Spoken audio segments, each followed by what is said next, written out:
Obrigada, Simone. Obrigada, Niceia. Bom, nosso seminário Ciência, Filosofia e Religião, Novos Rumos, tem hoje nossa última palestra, o Rodrigo Miranda, que é nosso amigo querido, está conosco desde o primeiro seminário, sempre fazendo o encerramento maravilhosamente bem. Ele vai falar como sinto a religiosidade em minha vida.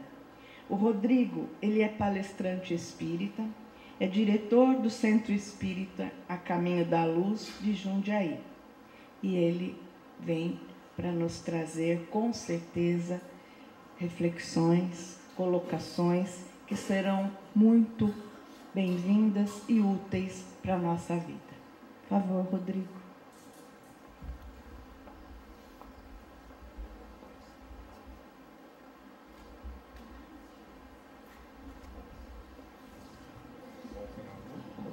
Melhor, né?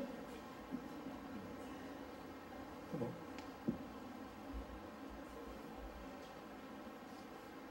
Meus caros amigos da Casa de Jesus, de Campinas, da região, muito bom dia a todos. Que Jesus possa nos abençoar, nos fortalecer e nos manter em sua paz.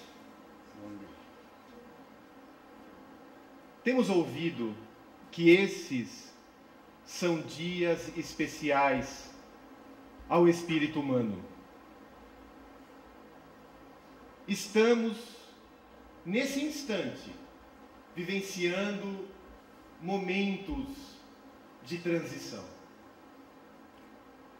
E como toda transição, o nosso caminho ainda se constitui de dúvidas, de incertezas, de vacilos, de acertos, mas vamos deixando a sombra de um milênio passado, de uma história de agruras, de dores, e adentrando a uma era nova, regeneradora, um novo tempo para o espírito. Tempo de beleza, de cores, de luzes, de espiritualidade. Nesse meio termo do homem velho com o homem novo, regenerado, feliz, que deveremos ser e devemos ser, ainda as lutas e a necessidade da decisão firme a todo instante, para, sem vacilos, conseguirmos permanecer numa nova morada, regenerada, que será a Terra, onde espíritos conscientes, que amem, aqui conosco, compartilharão a vida. O tema dessa manhã procurará trazer reflexões de como estamos utilizando todos os recursos que possuímos, nós como espíritas, no nosso dia a dia. Nas coisas simples, básicas. Mas já afirmava Jesus, aquele que não for fiel no simples, no pouco, não conseguirá ser fiel no muito.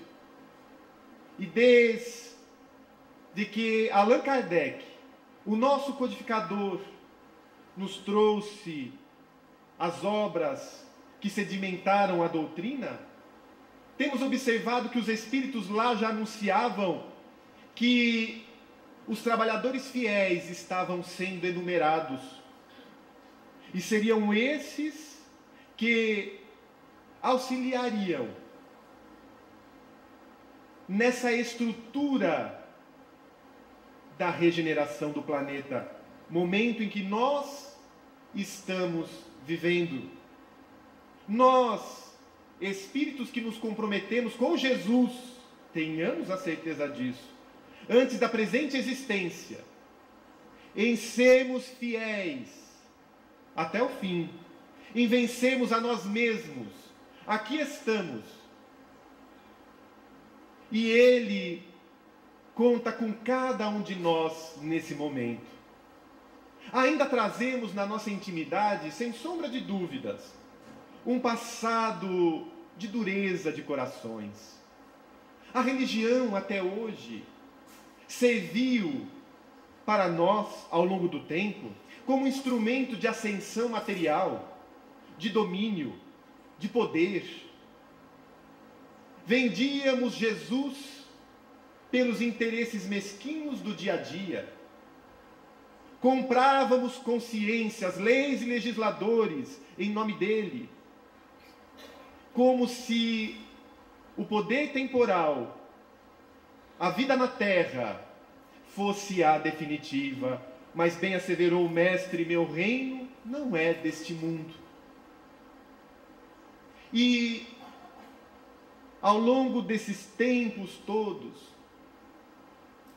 embora na certeza da existência divina de Deus, na certeza da espiritualidade que é inato a cada um de nós, pela própria experiência espiritual que temos, pelo processo da desencarnação, a vida no mundo espiritual, pelo processo do sono natural, a vivência espiritual, é inato a certeza da sobrevivência do ser, da vida do espírito, mas ainda aí, vivemos como homens do mundo, e não como homens no mundo, como se referiu o texto, com os pés no chão, mas com a cabeça nas alturas. E era necessário que o Pai nos desse a oportunidade da reencarnação, nesse contato com a matéria, a fim de intelectualizá-la, conforme consta em o Livro dos Espíritos, nos objetivos da encarnação e da reencarnação, para que nós crescêssemos intelecto e moralmente. E embora a moral não acompanhe o desenvolvimento intelectual, decorre desta. E já atingimos um nível de inteligência muito amplo. Chegamos à Lua, enviamos instrumentos para pesquisar o universo, conhecemos a vida microscópica, estamos desvendando as galáxias, mas ainda nos distanciamos da nossa própria intimidade. Fugimos de saber quem realmente somos. Fugimos de identificar os nossos sentimentos doentes, aquilo que ainda traz dores, que ainda nos marca em remorsos, sentimentos de culpa, que nos afasta do equilíbrio e da serenidade, em nome do mundo que deixaremos. Então, já é mais do que hora de utilizarmos da religião em nossas vidas.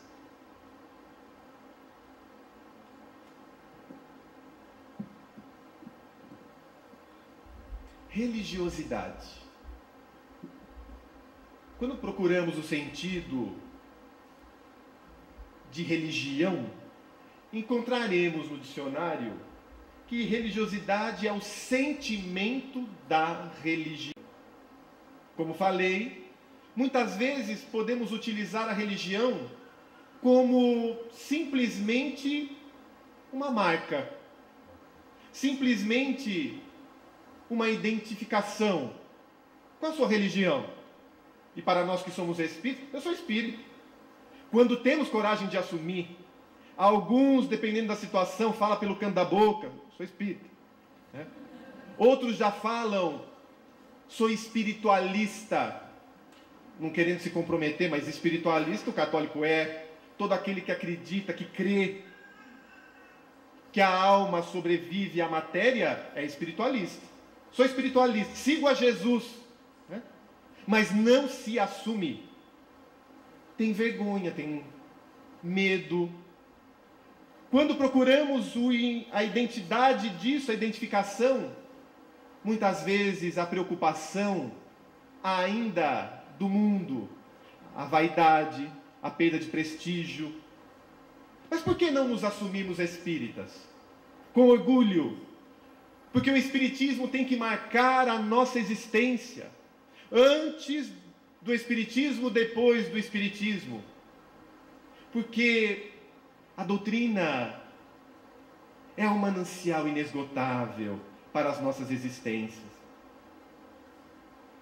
Religião, por sua vez, vem do latim religio, laço que religa os homens, os seres humanos, a Deus. E essa tese foi defendida por Lactâncio no século III e confirmada por Santo Agostinho, Agostinho de Hipona, no século IV. Religião, religamento do homem a Deus. Aproximação nossa do Criador. Espiritualização nossa. Vivência espiritual numa existência física. Como tenho vivido a religião? A doutrina espírita tem me aproximado de Deus?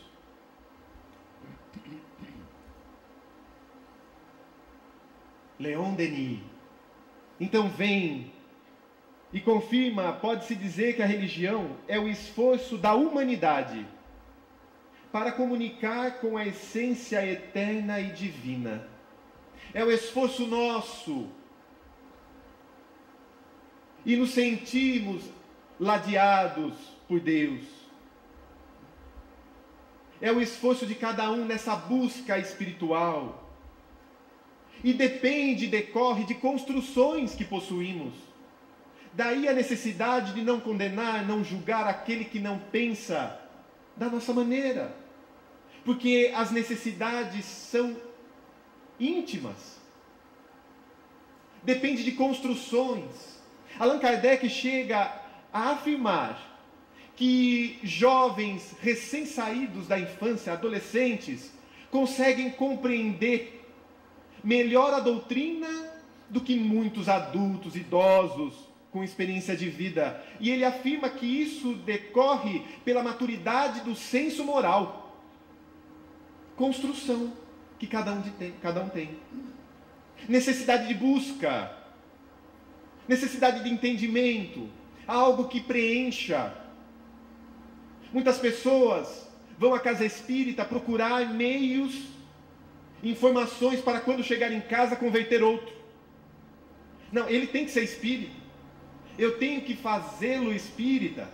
Ah, se ele viesse para o espiritismo seria tão bom, porque ele é tão inteligente, porque ele tem esse cargo político, ele tem esse reconhecimento na sociedade. Esqueçamos isso. Cada um tem o seu momento. E como é uma necessidade esse encontro com o Criador, essa identidade com Ele, conforme afirmou Jesus, eu e o Pai somos um. É uma tendência de todos nós em buscarmos a essência divina.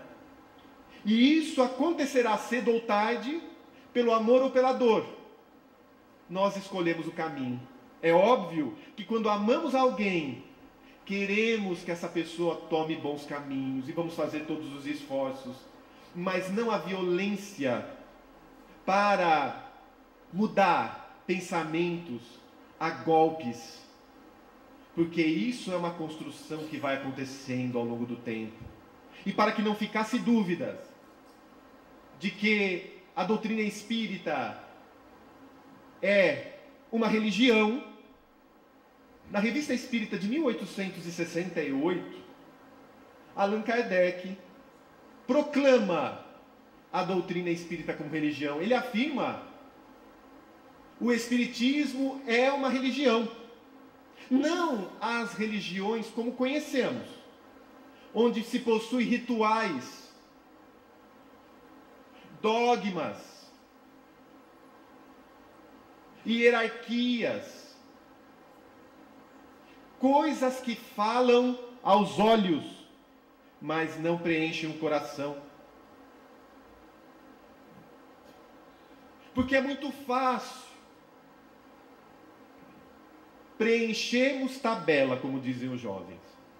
Eu vou lá num determinado dia da semana, repito palavras, mantras, com todo respeito, está feita a minha obrigação. É muito além, seria fácil. Fizemos isso quanto tempo? Quantas reencarnações? Quantas? Como se fôssemos abençoados, sem esforço íntimo. A cada um será dado conforme suas obras. De tal maneira que Kardec vem rasgar todas essas ideias fantasiosas que no íntimo não mexem. A doutrina espírita dispensa todo e qualquer ritual, culto exterior. A doutrina espírita, de forma alguma, nos clama a verdades preconcebidas, a ideias de sorte, a misticismos, a certas influências, como se o destino não dependesse de nós. Se fizéssemos isso, ganharíamos aquilo, esforço próprio. E o próprio Espírito Emmanuel, no livro O Consolador, é indagado em relação a isso, sobre a influência da sorte na vida das pessoas, dos astros. Ele é indagado